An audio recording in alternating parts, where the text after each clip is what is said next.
अस्सलामुअलैकुम, नमस्ते, सत श्री अकाल। उम्मीद करता हूँ ठीक होंगे, खुश होंगे दोस्तों। जहाँ रहें खुश रहें, माँ बाप का ख्याल करें, क्योंकि माँ बाप है तो सभी कुछ है। मैं हूं तारिक नियाज़ी, मेरे साथ मौजूद हैं ओल्ड बॉय फ़रत।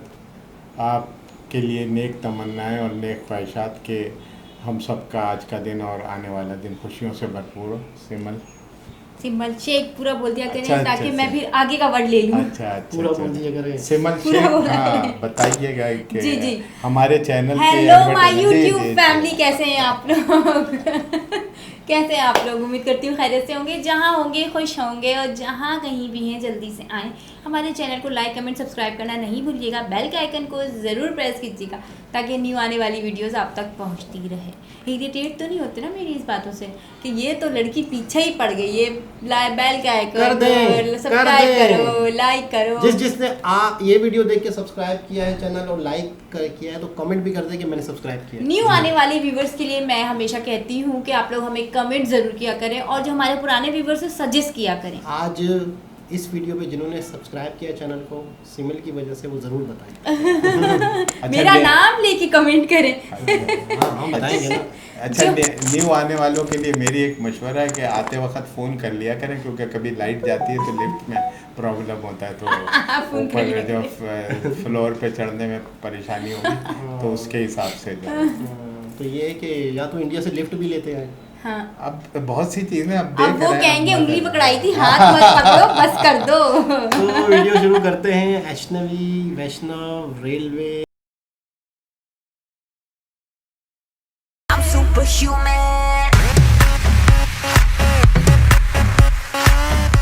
विद्यार्थियों की बात कब समझेंगे मंत्री जी? विद्यार्थी कह रहे हैं 2019 के चुनाव के पहले नौकरियां ही नौकरियां, भर्ती ही भर्ती। हमारे सामने डेटा है 2016 से 2019 तक की भर्तियां। उन भर्तियों का क्या हाल हुआ, नए सिरे से आपको दखल देना पड़ा। अभी लोको पायलट की कुछ भर्तियां आई, रेलवे बोर्ड को कोट किया जा रहा, आरटीआई मैं आपको स्पष्ट मैं डेटा रखता हूँ जी, आपके साथ। डेटा से चलो जी बिल्कुल। 2004 से 2014 का पीरियड है, उसमें टोटल रेलवे में एम्प्लॉयमेंट दिया गया, मैं आपको एक्यूरेट नंबर भी बता सकता हूँ जी, 4,11,000 जी, 4 से 14। 2014 से 2023 अप टू दिसंबर, अभी 24 की अगर गिनती न करो, अप टू दिसंबर 4,98,000, 5 लाख करीब करीब, 4,98,000 जी, 4,11,498। ये आपके सामने डेटा है, ये मैंने पार्लियामेंट में क्वेश्चंस के जवाब में दिया हुआ है। ये सारा का सारा फैक्चुअल डेटा है, करेक्ट? ऐसा नहीं है। देखो, ये बहुत क्लियर था हमारे सामने कि 4-4 साल में, 5-5 साल में जो बंच करके करने की पुरानी प्रक्रिया थी जी, उसको चेंज करके एनुअल प्रक्रिया लाना है। ये हमने 22 में स्पष्ट तौर पे कमिटमेंट है सरकार का। कमिटमेंट दिया था हमने, हाँ। सरकार ने कमिटमेंट क्लियर दिया था, उसके ऊपर काम चालू किया। एक मतलब आपको हर साल करना है, तो उसमें किस तरह से सारी सर्विसेज जो रेलवे की रिक्रूटमेंट ली जाती है उसको किस तरह से आप मेथोडिकली काम को स्केड्यूल करो। तो ये तय किया कि जनवरी, अप्रैल, जून और अक्टूबर, ये 4 महीनों में, जनवरी में निकले लोको पायलट्स एएलपी की, अप्रैल में निकले टेक्नीशियन की, जून में निकले जो नॉन टेक्निकल कैटेगरीज है उसकी, और अक्टूबर में निकले जो लेवल 1 की वैकेंसीज हैं। इस तरीके से प्लानिंग करके पूरा स्केड्यूल बनाया गया है। आपकी जानकारी के लिए इस काम को अगले 3 साल के लिए ऑलरेडी प्लानिंग बन चुकी है। अगले 3 साल के लिए ऑलरेडी प्लानिंग बन चुकी है।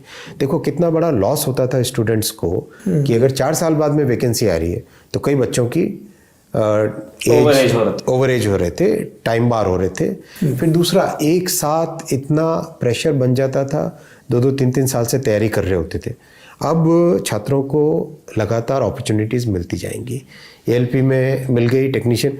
अच्छा, टेक्नीशियन का हमने जो अप्रैल में करना था उसको प्रीपोन इसलिए किया कि हमें पता है अप्रैल में मॉडल कोड ऑफ कंडक्ट लागू होगा, इसलिए जनवरी में ही, इसलिए नहीं, जनवरी नहीं, फरवरी के कुछ आरंभ में किया था इसको।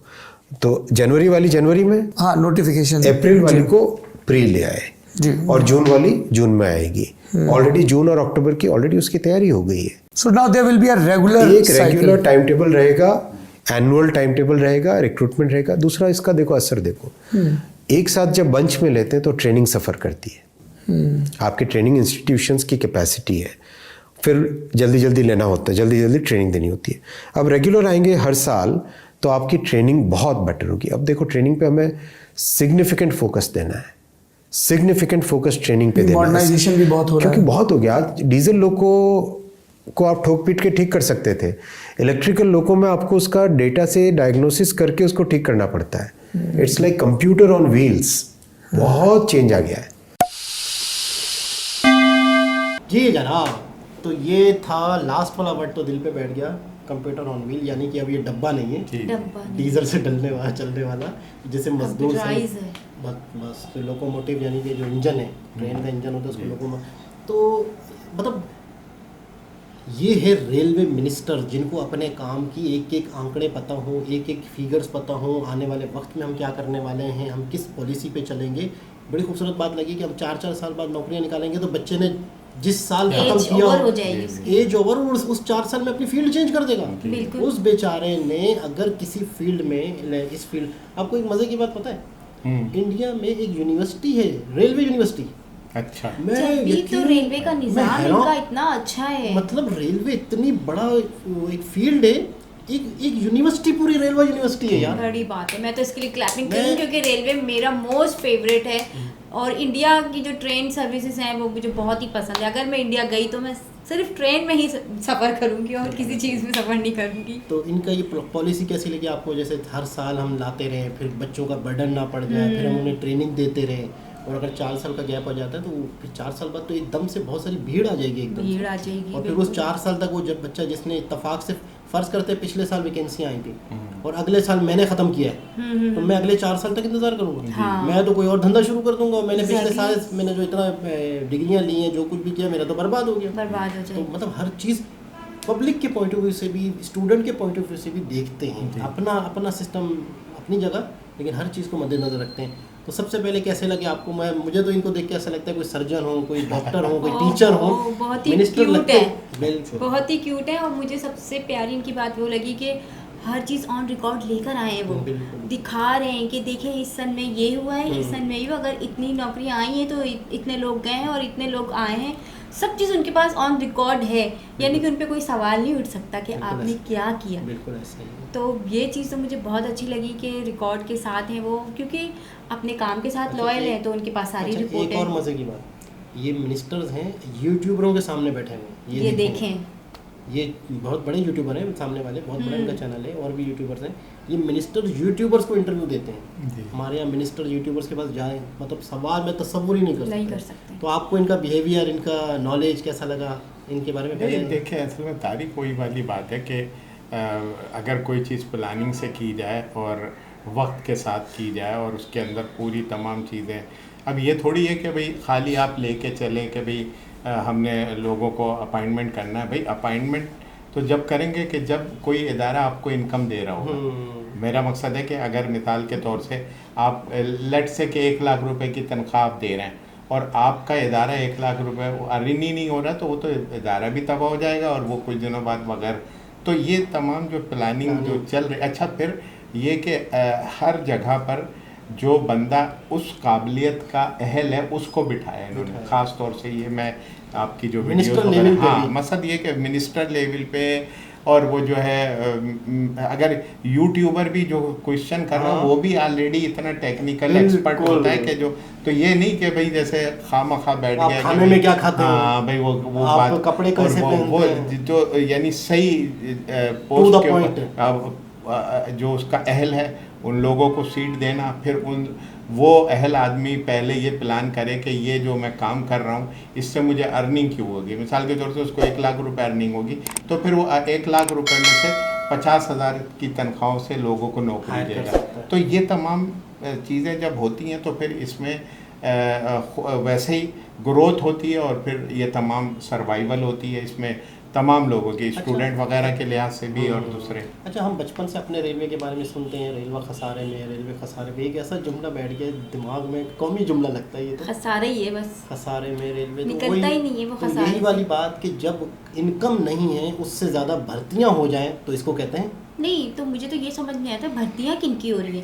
जानने जिनके वाले फादर की- कर रहे होते हैं काम, उनको अगर अपने बेटे के लिए अप्लाई कर करके थक जाते हैं, एरी चोटी का जोर लगा देते हैं, बेचारे वो मर भी जाते हैं लेकिन उनके बेटे को जॉब नहीं इसका मिलती। मतलब है कोई वाक्य आंखों देखा गुजरा है आपके नहीं साथ? बहुत नहीं सारे वो ऐसे असल वाक्य में आते ये हैं। जो सन नॉर्मली कोटा वाला वो नहीं वो असल में पॉलिसी और प्लानिंग अगर गलत होगी तो तबाही होती है, सीधी बात है। और जो चीज़ें झूठ के ऊपर होती हैं वो एक अरसे तक तो चली जाती हैं लेकिन उसके बाद फिर बर्बाद हो जाती है, क्योंकि झूठ ज़्यादा दिन तक ऐसे नहीं नहीं चलता चलता। है। तो वही वाली बात है कि आप अगर मिसाल के तौर से एयरलाइन है या रेलवे है या दूसरा कोई ज़रिया है, उसके अंदर आपकी अर्निंग है नहीं, उसको आप वो नहीं कर पा रहे हैं और भर्तियाँ करते चले जा रहे हैं, तो ये जो है ना ये मुस्तकिल वो नहीं होता है। और एक वक्त आता है कि वो इदारा हाँ वो कलेप्स हो और जाता है, मैं फिर उसके समझती बजाय हूँ- और नुकसान होता है ज़्यादा कि भाई एक बना बनाया इदारा जो है उसको किसी सिर्फ इस वजह से कि उसको नाअहल लोगों के सुपुर्द कर दिया जाए और वो तबाह हो जाए। हमारे जनरल ऐसे बजट से मतलब है कि investment- हमारे वो एक मिनिस्टर हैं, उनकी तो इतनी मीम्स बनी है साइंस एंड टेक्नोलॉजी वाले की, फवाद चौधरी की, जो पिछले अरसे में बने थे। वो उन्होंने इतने ब्लंडर मारे थे, कितने ब्लंडर मारे थे कि मतलब मैं जब उनको देखता था, मैं इनको देखता हूँ तो मुझे बहुत ज़मीन आसमान का फ़र्क है। है। तो बहुत ज़बरदस्त लगता है इनकी बातें सुन के, बहुत कुछ सीखने को मिलता है अश्नवी जी की। दोबारा किसी और वीडियो के साथ आपसे मुलाकात होती है, जब तक के लिए अल्लाह हाफ़िज़।